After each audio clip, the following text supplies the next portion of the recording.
Tudo bom, turma? Vamos dar continuidade ao estudo da ondulatória, as ondas. Nós vamos falar hoje sobre ondas sonoras, ondas luminosas e as diversas classificações das ondas. Mas antes eu queria falar sobre frequência de onda e comprimento de onda. Nós sabemos que o comprimento de onda vai de uma crista da onda até outra, tá? Então aqui nós temos duas ondas diferentes, uma com a frequência de onda maior, então as ondas acontecem com maior frequência, e aqui é a frequência de onda menor. Então quanto maior, isso aqui é importante saber, quanto maior a frequência da onda, menor vai ser o seu comprimento de onda, representado por lambda, tá?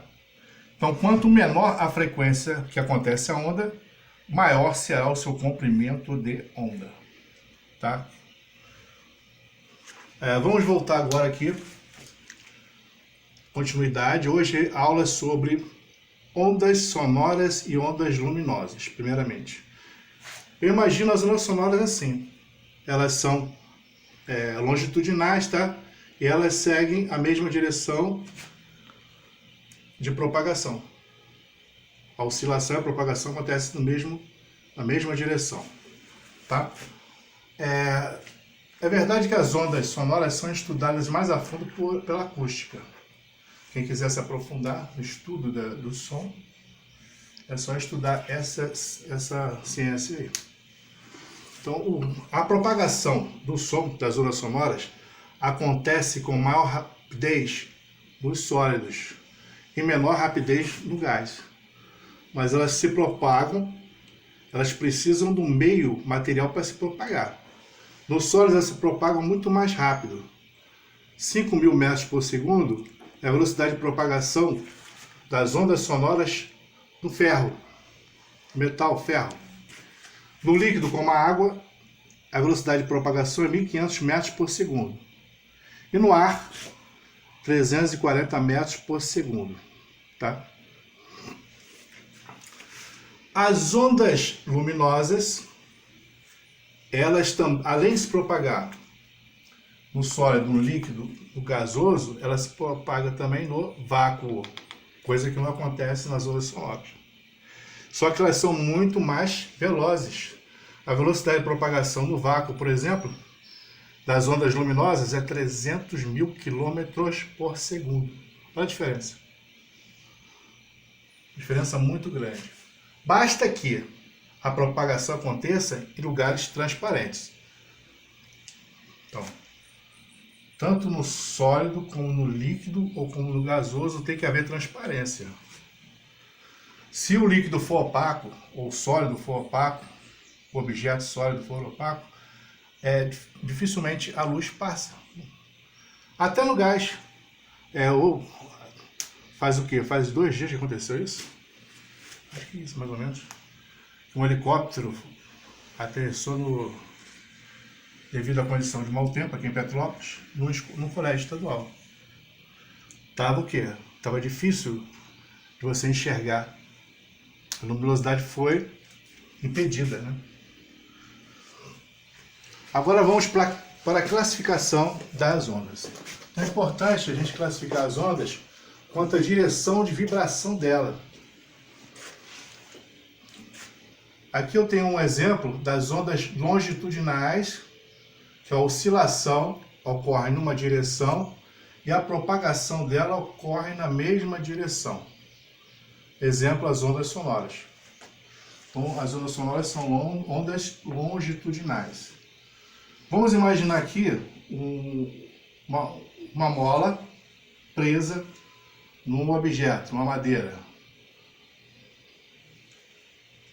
É nisso que eu, por exemplo, estico a mola e contraio a mola, posso até produzir um som bem baixinho. Essa aqui vai acontecer o quê? Uma oscilação, tá? Então, quando eu faço uma perturbação em uma coisa, eu produzo uma onda. Qualquer perturbação, oscilação no objeto, eu produzo ondas, tá? E essas ondas vão ser longitudinais. Elas vão acontecer na mesma direção da propagação, tá? A oscilação e a propagação vão acontecer na mesma direção. Ondas transversais geram uma oscilação numa direção e a propagação ocorre em outra direção. Por exemplo, eu tenho aqui preso numa porta, na maçaneta da porta, uma corda. E eu vou fazer o quê? Eu vou fazer movimento de cima para baixo. Com isso a corda vai fazer uma onda, tá? Vai formar uma onda. E essa onda, mesmo fazendo o movimento de cima para baixo, essa onda vai fazer o quê? O movimento para lá. Tá? Então eu provoquei uma perturbação para cá, para cima, vertical. E a onda correu horizontal. Então, a oscilação vertical, propagação horizontal. Então, isso é um exemplo de onda transversal. Tá? Onda luminosa. Então, as ondas transversais são luminosas. Vamos a outra classificação importante. Vamos classificar agora quanto à dimensão da onda. Nesse exemplo que eu dei aqui da porta, de uma corda presa numa porta que eu faço a oscilação, eu usei o quê? Uma dimensão só, tá? Essa propagação foi uma dimensão única, unidimensional. É um bom exemplo.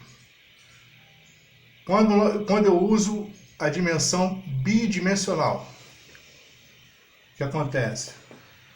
Fiz o desenho aqui, ó. Como se você jogasse uma pedra, você de cima joga uma pedra no lago, a água está tranquila, não tem oscilação nenhuma perturbação. Acontece a perturbação quando você joga a pedra. Vão formar várias ondas.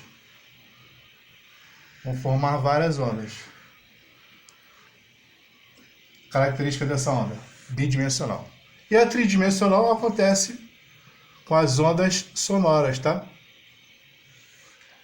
Então, quando você escuta o som, estou escutando o som do pássaro, não importa que a porta esteja aqui, o som passa pela janela, a gente escuta.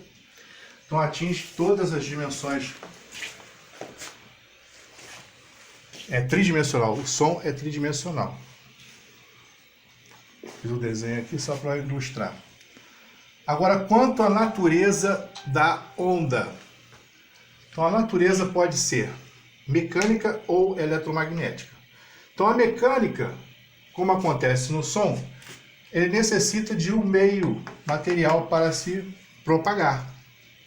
Por exemplo, o som, as ondas sísmicas que provocam o terremoto, tá? Então, sempre quando eu preciso de um meio material para propagar o som, vou chamar de natureza mecânica, onda de natureza mecânica.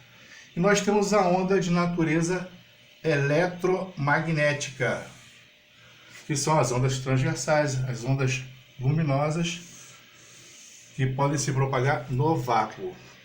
Então, só para ilustrar, eu vou ter aqui, ó, antes de terminar, a frequência da onda sonora, audível. Vai de 20 Hz até 20.000 Hz, tá?